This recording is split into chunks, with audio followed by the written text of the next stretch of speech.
Champions ট্রফির জন্য ভারতের চূড়ান্ত দলটা ঘোষণা হওয়ার পর থেকেই একটা জিনিস খেয়াল করে দেখছি, এই স্কোয়াডটাকে কেন্দ্র করে নানান মহলে তর্ক বিতর্ক বা আলোচনা সমালোচনা যেন চলতেই থাকছে।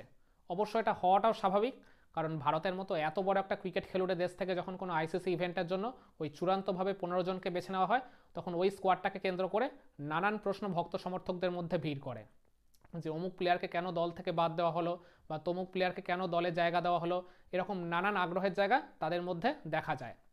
ঠিক তেমনই এই চ্যাম্পিয়ন্স ট্রফির জন্য ভারতের যে চূড়ান্ত 15 জনের স্কোয়াডটা দেওয়া হয়েছে, এই স্কোয়াডটাকে ঘিরেও কিন্তু এই সমর্থকদের মধ্যে একাধিক প্রশ্ন রয়েছে। কিন্তু তার মধ্যেও যে প্রশ্নটা তাদের মধ্যে সবচেয়ে বেশি ঘুরপাক খাচ্ছে, সেটা হলো ওই বিজয় হাজারেতে দুর্দর্শ পারফর্ম করা, ব্যাট হাতে একবারে স্বপ্নের ছন্দে থাকা, ফাইনালের আগ পর্যন্ত 752 গড়ে ব্যাটিং করে যাওয়া করুণ নায়ারকে কেন এই 15 জনের চূড়ান্ত স্কোয়াডে জায়গা দেওয়া হলো না।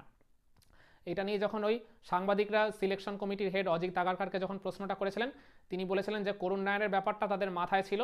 করুণ নায়ারের পারফরমেন্সে তিনি প্রশংসা করে বলেছেন যে এইরকম পারফরমেন্স সবসময় হয় না, মানে এটা খুবই রেয়ার একটা পারফরমেন্স। আর এছাড়া তিনি এটাও বলেছেন যে একই সাথে দলের সবাইকে খুশি করা সম্ভব নয়।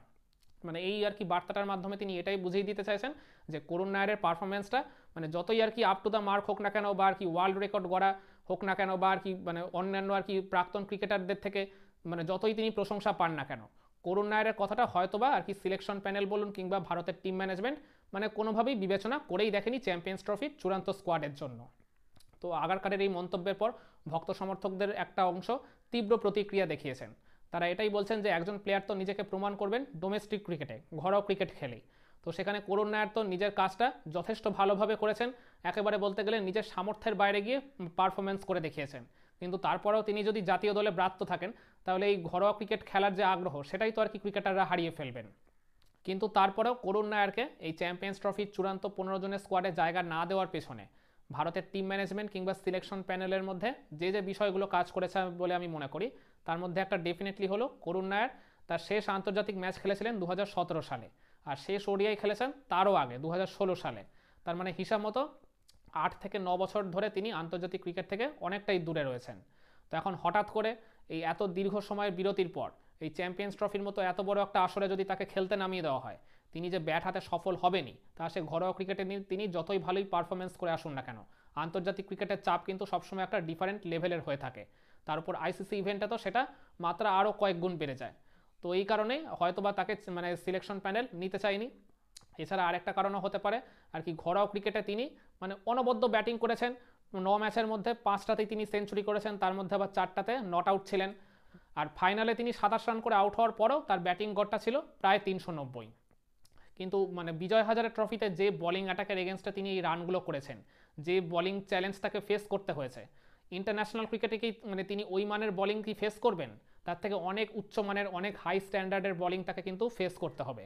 তাকে ফেস করতে হবে Mitchell Starc, Pat Cummins, Josh Hazlewood, Shaheen Shah Afridi, Haris Rauf, Matt Henry, Mark Wood, Wanindu Hasaranga, তারপর আপনার ওই তাবরেজ শামসি, তারপর আদিল রাশিদ, এদের মতো বিশ্বমানের বোলারদের, এদের মতো ওয়ার্ল্ড ক্লাস বোলারদের মানে চ্যালেঞ্জ ওই জায়গায় চ্যাম্পিয়ন্স ট্রফির মঞ্চে তাকে ফেস করতে হবে। মানে বিজয় হাজারেতে তিনি যে মানের বোলিং অ্যাটাকের এগেনস্টে খেলে এসছেন, তার থেকে দেখতে গেলে এই আন্তর্জাতিক মানের বোলিং অ্যাটাক আকাশ পাতাল তফাত। মানে সেখানে এতদিন পর, এই 8-9 বছর পর হঠাৎ করে জাতীয় দলের জার্সি গায়ে চাপি, তাও আবার আইসিসি ইভেন্টের মতো এত বড় একটা আর কি মঞ্চে নেমেই যে তিনি ব্যাট হাতে সফল হয়ে যাবেন, ওই ঘরোয়া ক্রিকেটের আর কি তার দুর্ধর্ষ ফর্মটাকে যে তিনি ক্যারি করতে পারবেনই, এরকমটা কিন্তু আপনি কখনোই গ্যারেন্টি দিয়ে বলতে পারেন না। কারণ অতীতে এর আগেও কিন্তু বহুবার দেখা গেছে ঘরোয়া ক্রিকেটে কোনো ব্যাটার বা বোলার যাই বলুন না কেন চূড়ান্তভাবে সফল, একেবারে বলতে গেলে ঘরোয়া ক্রিকেটে কিংবদন্তিদের পর্যায়ে পৌঁছে গেছেন।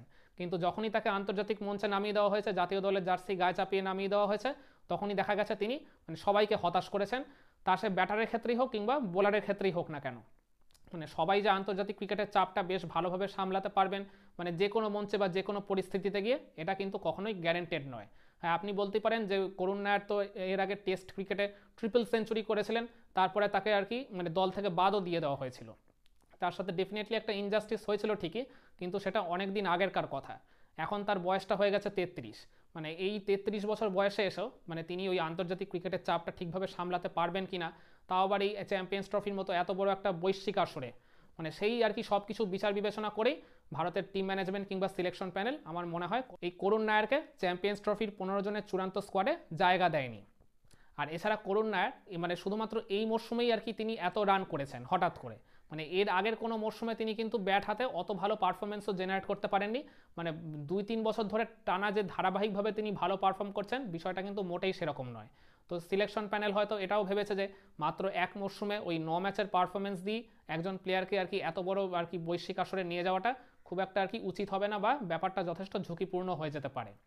তো এই সব কিছু মিলিয়ে ভারতের সিলেকশন প্যানেল বলুন কিংবা টিম ম্যানেজমেন্ট বলুন করুণ নায়ারকে এই চ্যাম্পিয়ন্স ট্রফির 15 জনের চূড়ান্ত স্কোয়াডে জায়গা দিতে চাননি।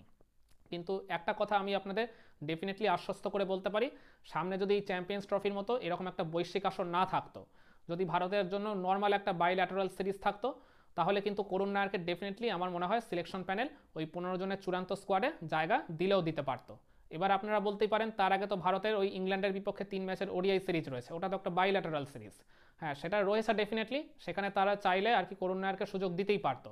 কিন্তু ওই আর কি মানে ইংল্যান্ডের বিপক্ষে ওডিআই সিরিজের স্কোয়াডটা কিন্তু করা হয়েছে ওই চ্যাম্পিয়ন্স ট্রফি স্কোয়াডের সাথে সামঞ্জস্য রেখেই।